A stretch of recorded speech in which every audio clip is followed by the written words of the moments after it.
Saudações, bom dia. Em Goiás, 14 graus, 8 horas da manhã, já tá tarde. Eu até levantei mais tarde, que a gente foi dormir no horário meio incomum, das 2h30 da manhã. Por quê? Por conta do que aconteceu na barragem, né? Barragem de água. Quando aconteceu, a gente tinha acabado de terminar a live. Foi ver, né, as últimas notícias antes de dormir. E aí os boatos de que os Ucres tinham estourado uma barragem se mostraram verdadeiros. A gente chegou a conclusões ruins a respeito disso. Porque estourar uma barragem é crime de guerra. Simples assim, estourar uma barragem é crime de guerra. Mas aí a gente foi ver com calma, a barragem não foi estourada. Até porque acho que eles não tinham um míssil capaz disso, ou a quantidade de explosivo capaz de uma coisa dessa. Estourou um dos vertedouros, uma ponte. E aí saiu bastante água. Onde eu moro, Catalão, é uma cidade com 2 hidrelétricas, cercado por município, né? Araguari tem 3 hidrelétricas, e grande, eu não estou falando de pequena, PCH não, é grande. Araguari tem 3 hidrelétricas, Caldas Novas tem uma, Itumbiara também tem. Então aqui na região que não falta hidrelétrica. Todo mundo que mora nas minhas bandas já viu, acompanhou o processo de construção de uma hidrelétrica. Elas são muito fortes, mas muito fortes mesmo. Mas pelo jeito as barragens não são tão construídas com tanta força quanto as hidrelétricas, né? Que aí ele estourou, mas só que, repito, estourou uma ponte, não foi o vertedouro, não quebrou a estrutura da barragem.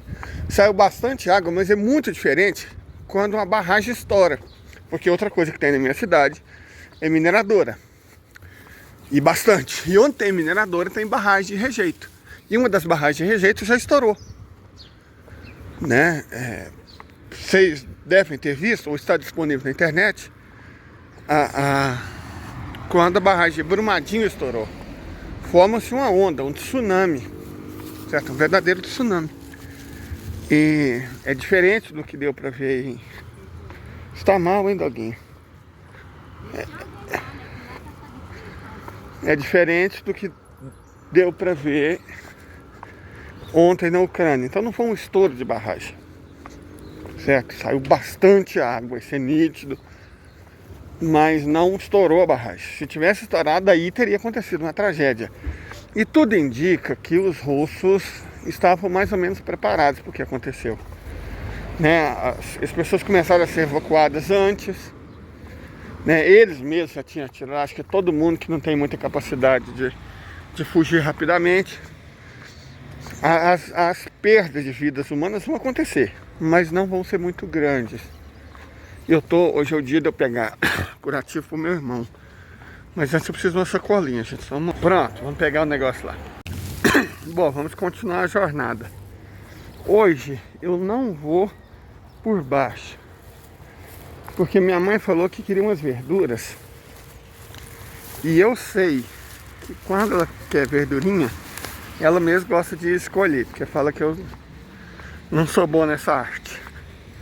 Então eu vou direto para casa, que eu tenho que levar, olha só, tanto de coisa que eu ganhei pro meu irmão. Para curativo, né? Porque é dele. Postinho dá. Aí eu aproveitei e ainda comprei pão pro bando. Mas vamos voltar aqui ao nosso assunto. Aí a gente tem que ver as coisas. Ontem eu não consegui analisar as coisas com calma. Até fiz uma live depois da meia-noite, mas depois eu apaguei porque eu achei ela meio catastrofista. Eu não quero, sabe? Tipo, esses canais, meu canal é pequenininho e a plataforma me boicota. Mas eu não vou crescer com esse negócio de grande catástrofe, tragédia iminente. Eu acho isso muito paia, porque deixa as pessoas nervosas, né? Ansiosas. E o mundo não precisa de mais ansiedade. O mundo não precisa. Então eu apaguei o vídeo. Eu falei, não, esse vídeo tá meio perturbador, vou apagar. E hoje, na live, nós já marcamos o assunto. Cara, eu acho essa planta linda. Mostra pra você, tanto que essa flor é bonita. Uau! Ela é muito bonita. É beijo que chama, né? Minha mãe ama isso. Se um dia eu voltar a ter uma terrinha, tudo é possível, né? Deus, eu quero ter um punhado disso, porque minha mãe ama. E minha avó também. E eu aprendi a gostar. Mas vamos voltar ao assunto. Achei que o texto, a maneira como eu conduzi as coisas, poderia estar provocando ansiedade. E como eu disse, é tudo que o mundo não precisa, é de mais ansiedade. Sabe, não vale a pena. Tipo, para ganhar like. Não é isso. Não é essa a minha proposta. Pensei com calma. Analisei as coisas com mais frieza. E é sobre isso que eu quero falar. Minha análise com mais frieza. Primeiro, é uma coisa que eu discuti na live original que eu apaguei. É que quis Deus, né? Que algumas pessoas operadoras do direito passassem na minha vida. E eu lembro de que uma dessas pessoas, oi Recife, cidade linda, falou que o dolo é mais importante do que a culpa. E por isso que a tentativa de um crime normalmente era punido com mais rigor do que o crime cometido por culpa. Porque o crime cometido por culpa, em última instância, não foi proposital. E a tentativa, ela tem que ser punida com força, com rigor, porque ela só não se concretizou por conta da incompetência do agente perpetrante. Eu lembro direitinho dela me explicar. Então, a tentativa de explodir a barragem, deixar a Crimeia sem água, destruir Kherson e 400 mil vidas humanas serem colocadas em perigo, existiu. Certo? Existiu. Só não se concretizou porque os lucros não tiveram competência para fazer isso. E, bom, isso é um crime de guerra. Certo? É um crime de guerra. Simples assim, é um crime de guerra. Foi definido em 1977 que tentativa de estourar a barragem seria crime de guerra. Então é crime de guerra. Tem que ser punido.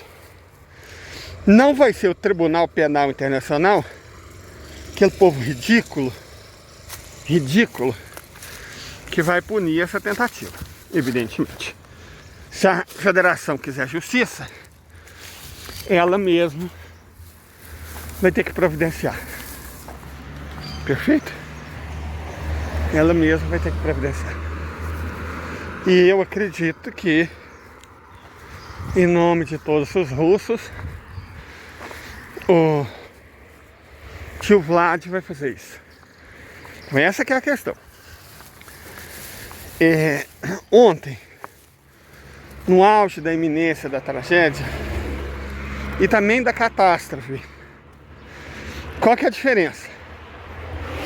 Não fossem os ucranianos incompetentes e não fossem os russos ágeis, a tragédia teria se transformado em catástrofe.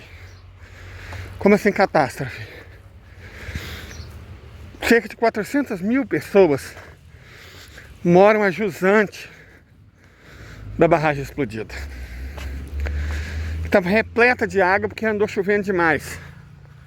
Certo? E pior do que isso, A usina nuclear depende das águas da barragem para resfriar os reatores. Então, não fossem os russos ágeis em desligar, parece que eles conseguiram desligar a usina nuclear, o que teria acontecido? Bom, os reatores seriam explodidos. E aí a gente teríamos, se não a nova Chernobyl, ao menos uma nova Fukushima. Isso é catastrófico. Certo? Isso seria catastrófico. Uma coisa dessas não pode simplesmente passar impune.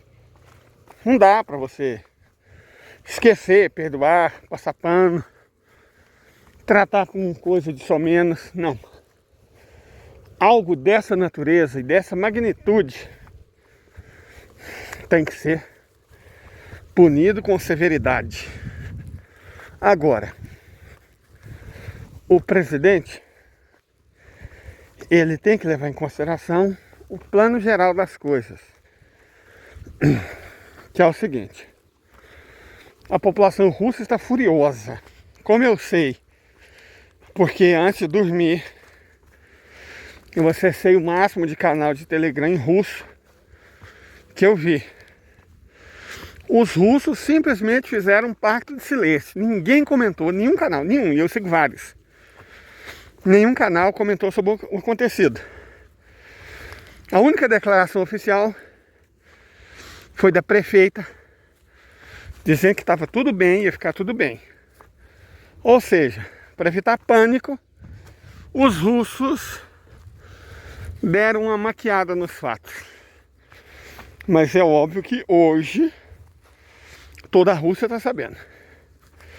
E os russos que já estavam sabendo ontem queriam aquele líquido com hemoglobina. Queriam retaliação. Queriam vingança. O povo está nervoso. Tipo, muito. Dá para entender, não vou julgar. Porque, como eu disse, o dolo é maior do que a culpa, né? Então, o presidente Vlad vai ter que fazer alguma coisa. Porque ele não é um líder militar, ele não é um general, como foi Stalin. Ele é um político. Perfeito, ele é um político. Então, o político responde ao público.